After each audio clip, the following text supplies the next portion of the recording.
Welcome to the Property Code. I'm your host, Nick. Imagine this, it's mid-spring of 2025, and Taylor, a 33-year-old software engineer, has decided to buy her first home. She's excited but overwhelmed by listings, price tags, and neighborhood reviews. When she met her agent, he told her the single most important tool is the Comparative Market Analysis, or CMA.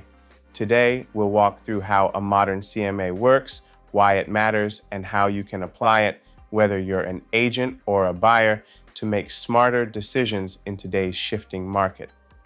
Taylor's journey began on a Saturday morning with a virtual tour of a cozy 4-bedroom bungalow in a walkable suburb. The list price felt high, so she asked her agent how that number was set. He explained that a CMA is essentially a data-driven snapshot of recent sales, active listings, and market trends within a defined radius.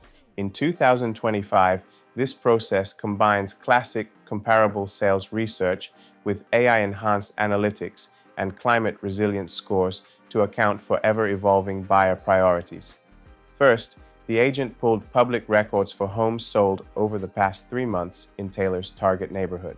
He narrowed the field to 8 properties that matched the bungalow's key attributes: square footage, lot size, number of bedrooms, and age. Among those, 2-story colonials sold at an average price per square foot of $250, while a similar ranch-style home fetched slightly less because it lacked a garage. The agent adjusted for differences, adding value for the bungalow's newer roof and deducting for its older kitchen.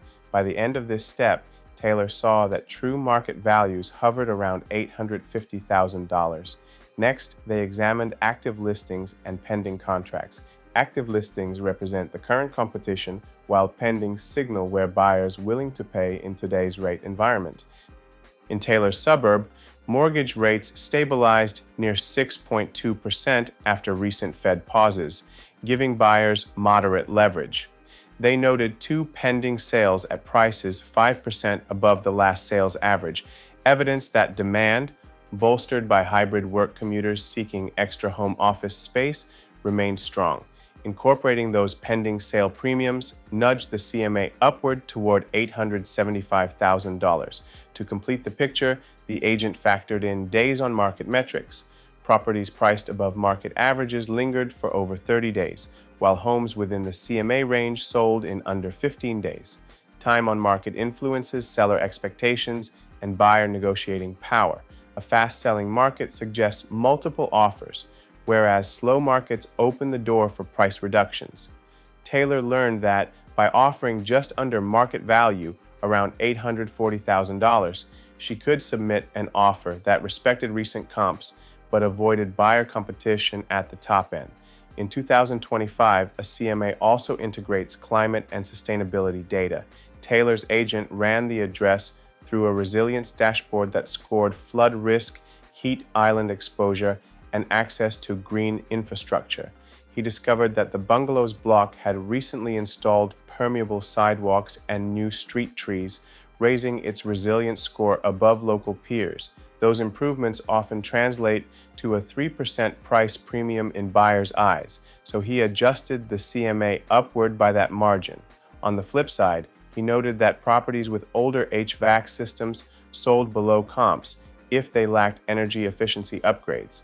By weaving these ESG-informed factors into the analysis, they reached a blended value near $880,000.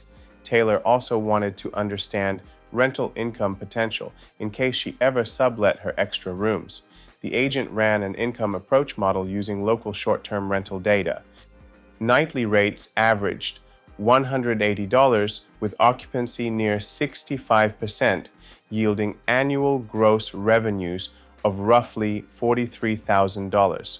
After deducting management fees and upkeep, 30% of gross, the net operating income sat around $30,000. Dividing that by a cap rate of 5.5% implied a value of $545,000 for investment purposes. While this didn't drive her purchase decision, it gave her confidence that the property could serve as a fallback income source. Armed with these insights, Taylor drafted her offer at $865,000 with a financing contingency and a 15-day inspection window. She included a personalized letter noting her admiration for the street's community gardens and her plans to plant native pollinator species in the backyard. By humanizing the offer, she tapped into the seller's attachment to the house, creating an emotional complement to the data-driven CMA. 2 days later, she received a counteroffer at $870,000. Her agent recommended accepting since it stayed below the blended CMA high. Taylor closed the gap, and within 4 weeks, she signed final papers. When she moved in, she discovered that her methodical approach had secured her new home at a price aligned with actual market values, not arbitrary list numbers. Taylor's experience shows that comparative market analysis in 2025 is more than a spreadsheet exercise. It's a holistic process that combines recent sales, active and pending listings, days on market trends, hybrid work-driven demand shifts, and sustainability factors.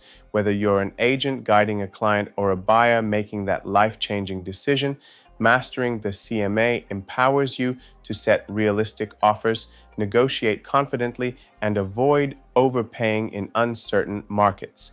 Thank you for listening to The Property Code.